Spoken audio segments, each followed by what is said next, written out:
Selamat pagi Bapak Ibu Saudara. Hari ini pelajaran sekolah minggu kelas dewasa kami rekam persis pada waktu Natal tanggal 25. Jadi hari ini tanggal 25 dan akan tayang tanggal 27. Karena itu saya mengucapkan selamat Natal untuk semua jemaat dan bersukacitalah di dalam kesempitan, bergembiralah di dalam kesesakan. Mari kita bersama-sama memasuki saat belajar sekolah minggu kita pada pelajaran yang terakhir hari ini, pelajaran yang ke-13. Namun sebelumnya saya ingin menyalakan lilin Natal yang di tengah. Kalau kita sudah memasuki masa Advent pertama, masa Advent kedua, masa Advent ketiga dan keempat, dan hari ini kita memasuki lilin yang kelima, di mana kita memasuki masa Natal. Kiranya terang Natal bersinar di hati saudara, sekalipun Natal hari ini adalah Natal yang sepi tetapi ramai di hati. Di raga sepi, senyap, tapi di hati harus meriah, harus ramai. Mari kita berdoa. Bapa di surga, kami berdoa biarlah pelajaran sekolah minggu yang terakhir pada triwulan terakhir di tahun 2020 ini Tuhan memimpin dan menolong. Dalam nama Tuhan Yesus Kristus kami berdoa. Haleluya, amin. Secara sekilas saya ingin menyampaikan satu iklan bahwa pada triwulan pertama tahun 2021 buku sekolah minggu sudah datang, buku murid dan buku guru sudah datang. Karena itu bisa diambil di gereja. Saya tidak tahu apakah ketersediaannya cukup untuk semua murid, tapi saya harap semua guru dan juga petugas-petugas mempersiapkan diri. Judul tahun depan pada Januari 2021 triwulan pertama Dewasa dalam Kristus.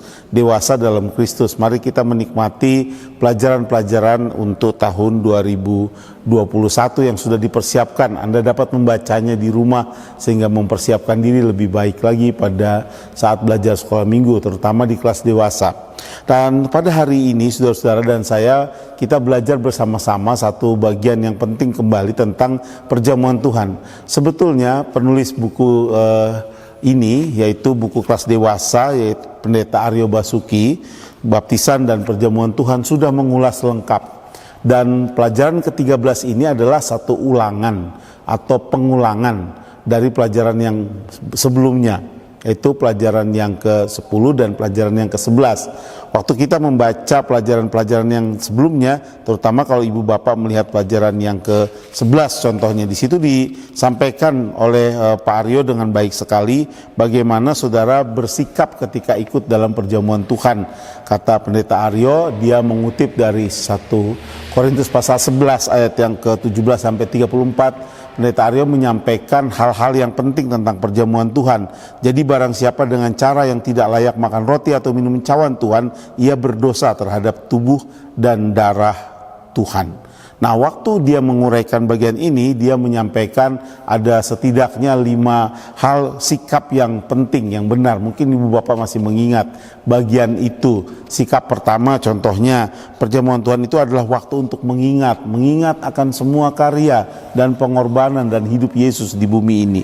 Perjamuan Tuhan yang kedua adalah waktu untuk merenung, memikirkan, merenungkan. Kalau kita mengangkat roti dan meminum cawan, berarti kita memfokuskan perenungan kita sebagai orang-orang berdosa hanya kepada Kristus. Kita orang berdosa dan Kristus, domba Allah yang menolong kita. Yang ketiga, perjamuan Tuhan adalah waktu untuk menyatakan posisi kita. Ada banyak orang tidak percaya kepada Kristus sebagai pribadi Allah dan manusia sejati. Tapi kematian dan kebangkitannya menolong kita mengerti bahwa posisi kita adalah anak-anaknya. Yang keempat, perjamuan Tuhan adalah waktu untuk memberitakan karya Kristus. Beritakanlah sampai kedatangannya yang kedua kali. Yang kelima, perjamuan Tuhan ini juga adalah untuk memantapkan harapan saudara. Aku mengingat akan aku sambil kamu memberitakan kematian Tuhan sampai ia datang kembali yang kedua kali.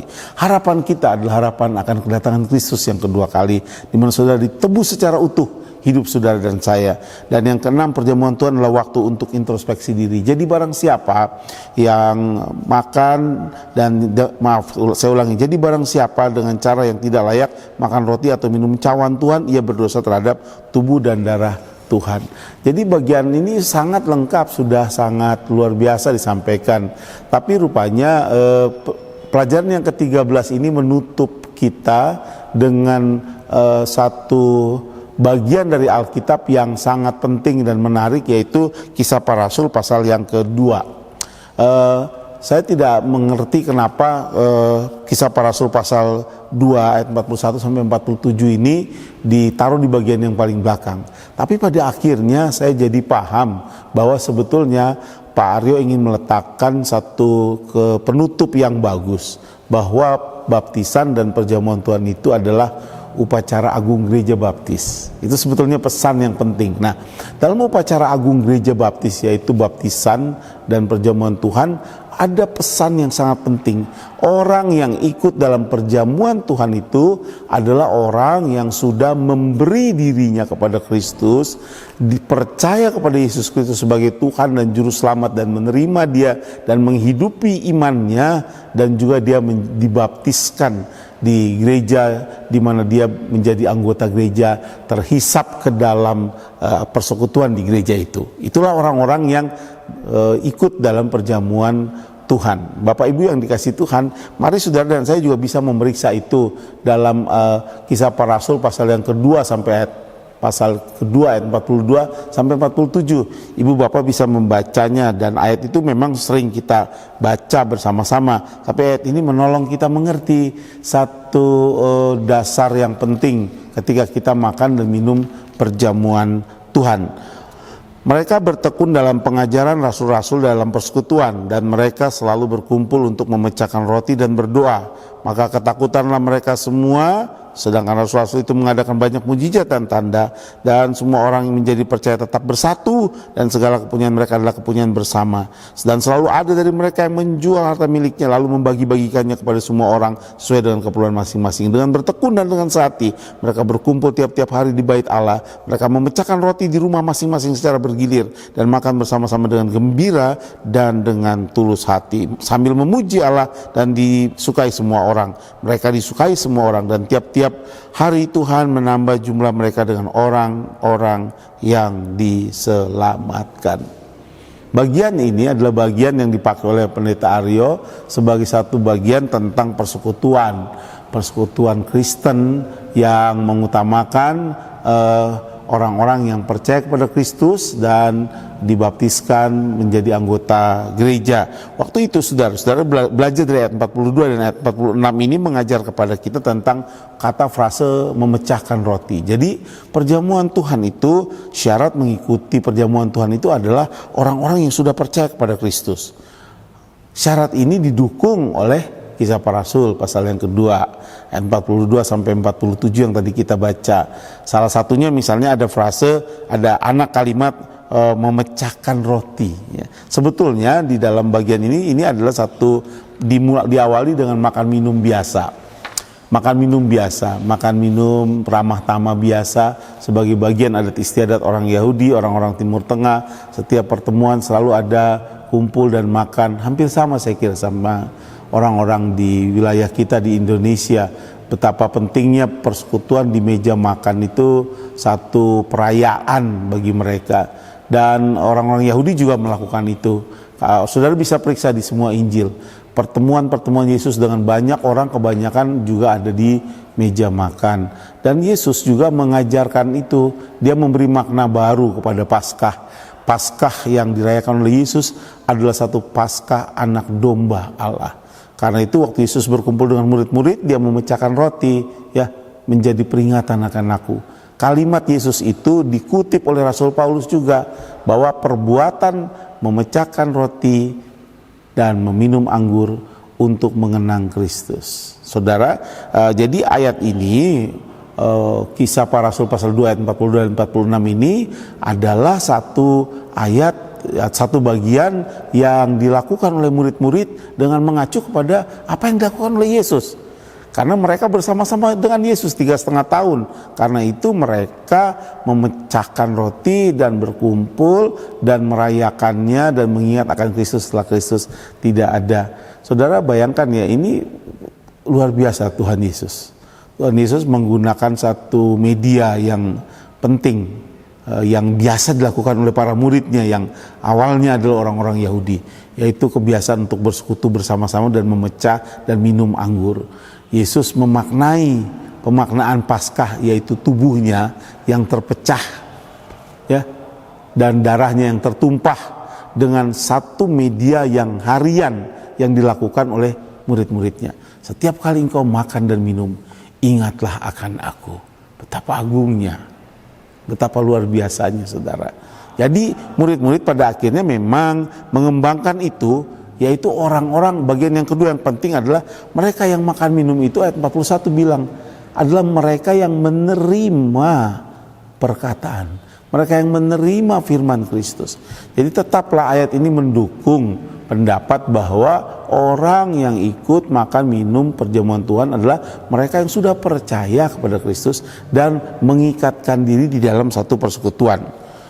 Dan yang kedua, saudara, bagian ini juga mengajarkan kita bahwa perjamuan Tuhan yang melibatkan setiap orang percaya dan dibaptiskan itu didukung juga oleh ayat yang 1 Korintus 10 ayat 16 tadi. Bukankah cawan pengucapan syukur yang atasnya kita ucapkan syukur adalah cawan persekutuan dengan darah Kristus? Bukankah roti yang kita pecah-pecahkan adalah persekutuan dengan tubuh Kristus? Jadi saudara melihat bagian ini, ketika seorang mengambil roti dan mengambil cawan, meminum anggur, dia mengakui persekutuan dengan tubuh Kristus. Luar biasa agung, bukan? Saudara dan saya mengakui tubuh Kristus. Itu artinya saudara setuju dengan semua apa yang dia firmankan dalam firman-Nya. Artinya saudara tidak sekedar setuju, berusaha untuk belajar menghidupi apa yang diajarkan oleh firman Tuhan. Jadi karena perjamuan Tuhan itu adalah upaya dari satu persekutuan, adalah anugerah Allah lewat satu persekutuan, saudara harus menghargai persekutuan itu, yaitu persekutuan antara saudara dengan Kristus, persekutuan antara saudara dengan teman-teman seiman saudara lainnya. Nah saudara, bagian yang ketiga didukung oleh peringatan bila kita melawannya. Jadi perjamuan Tuhan itu semula kita lihat adalah satu pertemuan seperti ramah-tamah, tapi rasul-rasul diingatkan oleh Tuhan menjadikan itu menjadi satu peringatan akan Kristus, dan rasul-rasul melakukannya itu di bait Allah, di tempat, di rumah-rumah, di tempat-tempat ketika memang gereja Tuhan masih teraniaya pun perjamuan Tuhan dan baptisan tetap dilakukan oleh para rasul. Luar biasa, warisan yang luar biasa untuk kita. Itu mengajarkan kepada kita juga didukung oleh satu persekutuan. Gerejalah yang melakukan makan minum perjamuan dalam satu perjamuan Tuhan.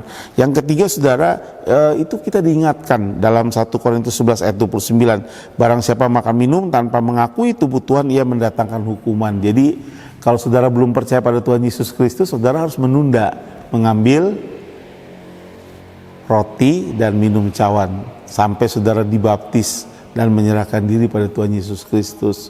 Baru saudara boleh ikut dalam makan minum perjamuan.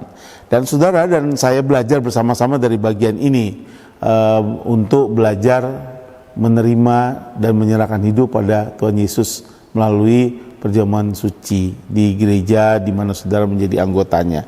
Yang keempat, didukung oleh manfaatnya bagi orang yang tidak percaya. Dengan tidak mengambil bagian dalam perjamuan Tuhan, orang yang tidak percaya itu didukung untuk segera menyerahkan hidupnya pada Kristus, segera memberi diri pada Kristus.